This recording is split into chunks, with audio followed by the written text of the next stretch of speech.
এই তো পাবদা মাছ আমরা অবশ্য মানে অনেকদিন পর পাবদা মাছটা নিয়ে আসলাম আর হচ্ছে নিজের মতো করে বাঁচো, কারো কাছে তুমি নগণ্য, কারো কাছে তুমি জঘন্য, কারো কাছে সবটুকুই তুমি। একটা কথা মনে রেখো, গাধার নাম ঘোড়া রাখলে সেটা গাধায় থেকে যায়। কারো জাজমেন্ট তোমার মূল্য একটু কমে যাবে না, কারণ আলুর ব্যাপারে তো আর সোনা চিনবে না। তুমি নেকা, তুমি বোকা, তুমি রাগী, তুমি অহংকারী, আসলে এর কোনোটাই তুমি নও। তুমি তাদের কাছে সেই রকম যে রকমটা তারা ডিজার্ভ করে। দিন শেষে তুমি একটু একটু ভালো, একটু একটু মন্দ, সবটুকু ভালো হতে গেলে দেখবে সবাই ভালো আছে, শুধু তুমি ছাড়া। হ্যালো এভরিওয়ান, আসসালামু আলাইকুম। কেমন আছেন? নিশ্চয়ই ভালো আছেন। আলহামদুলিল্লাহ, আমিও ভালো আছি। আমার বাড়ি রংপুর জেলা। আমার এই ভিডিও কে কোন জেলা থেকে দেখছেন কমেন্ট করে জানাতে ভুলবেন না। তো রান্নাঘরে বেশ হাড়ি পাতিল জমে আছে। কাজগুলো যেহেতু আমাকেই করতে হবে, একলা সংসারের কাজ কিন্তু একলাই করতে হয়। যদিও বা সেভাবে আমি ঘর গুছিয়ে রাখতে পারি না, কারণ এক পাশে গুছিয়ে রাখলে আরেক পাশে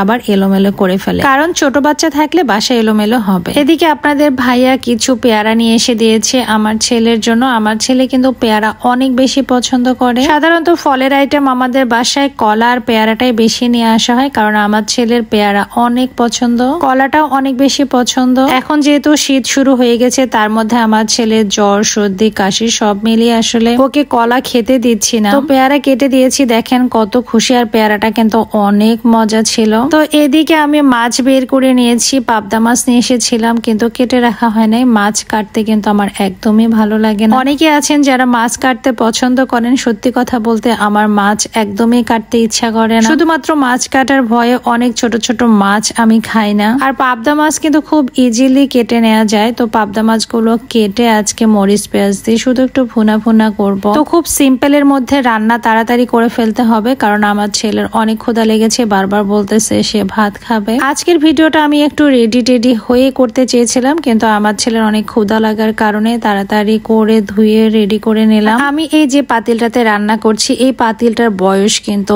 অনেক বছর হয়ে গেছে। প্রায় বলা চলে যে এই পাতিলের বয়স 14 বছর। অনেকে হয়তো বিশ্বাস করবেন না, তবে এটাই সত্যি। পাতিলটা কিন্তু অনেক দিনের। পাতিলটা একটু ফুটাও হয়ে গেছে, তারপরেও আমি রান্না করি, কারণ এই পাতিলটাতে রান্না করলে কিন্তু অনেক মজা হয় খাবার। আপনারা দেখবেন রান্না করতে করতে যে পাতিলগুলো একটু পুরাতন হয়ে যায়, সেই পাতিলগুলোতে রান্না করলে কিন্তু অনেক মজা লাগে। আমি যে কড়াইটাতে রান্না বান্না করি, সেই কড়াইটা অলরেডি একদম ভেঙে যাওয়ার মতো হয়েছে, তারপরে আমি রান্না করি, কারণ এই কড়াইটাতে রান্না করলে রান্নার স্বাদটাই অন্যরকম হয়। হাতে মাখা তরকারি রান্না করলেই আমি এই পাতিলটাতে বসিয়ে দিই, কেন জানি এই পাতিলটাতে রান্না করলে অনেক বেশি মজা লাগে। এখানে আমি মরিচ পেঁয়াজ একটু বেশি করে দিয়ে, সেখানে একটু গরম মশলা, জিরার গুঁড়া, লবণ, হলুদ, তেল দিয়ে মেখে নিচ্ছি। দেখতেই পেয়েছেন অলরেডি তেলও শেষের দিকে, তেল শেষ হতে যাচ্ছে। মাছটা ভালো করে হাতে মেখে নিলাম। হাতে মাখা তরকারি কিন্তু সত্যি অনেক মজা লাগে। এদিকে মাখা হয়ে গেছে, আমি এখন পানি দিয়ে নিব। বেশি ঝোল দিব না, সামান্য একটু পানি দিব। মাছটা রান্না হওয়ার পর হালকা একটু ভেজা ভেজার মতো থাকবে। এভাবে হাতে মাখিয়ে হালকা ভেজা ভেজা একটা ঝোল রাখলে অনেক মজা লাগে। তো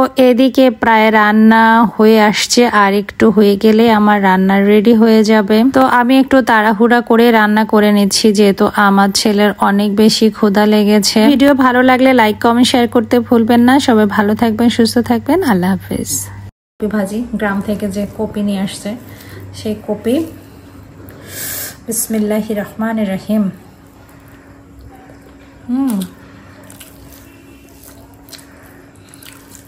আলহামদুলিল্লাহ, একটু লবণ মনে হয় কম মনে হচ্ছে, কিন্তু আমার জন্য ঠিকঠাক।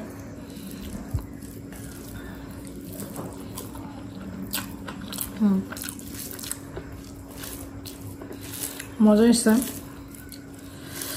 কিন্তু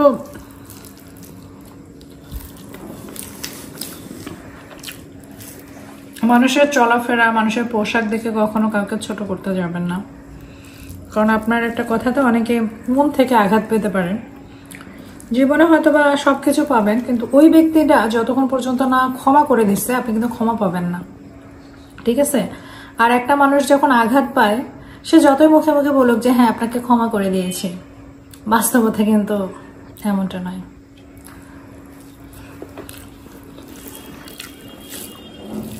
সত্যি কথা, খাবারটা অসাধারণ হয়েছে, এক কথা ওয়াসাম।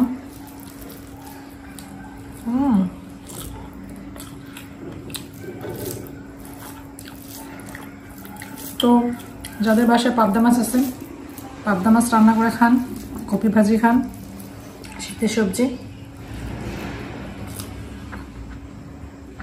সবাই ভালো থাকবেন, সুস্থ থাকবেন। আল্লাহ হাফেজ, টাটা।